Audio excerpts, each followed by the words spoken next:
দীর্ঘ আয়ু কামনায় গতকাল রাতে কলকাতার ফ্যাম কমিউনিটির পক্ষ থেকে তারাপীঠে হোমযজ্ঞ করা হয় মমতা বন্দ্যোপাধ্যায়, অভিষেক বন্দ্যোপাধ্যায় ও অনুব্রত মণ্ডলের নামে।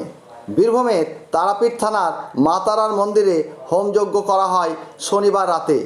মুখ্যমন্ত্রী মমতা বন্দ্যোপাধ্যায়, অভিষেক বন্দ্যোপাধ্যায় ও অনুব্রত মণ্ডলের নামে এই হোমযজ্ঞ করা হয়। রাজীব মুখার্জির রিপোর্ট, জনগণ নিউজ।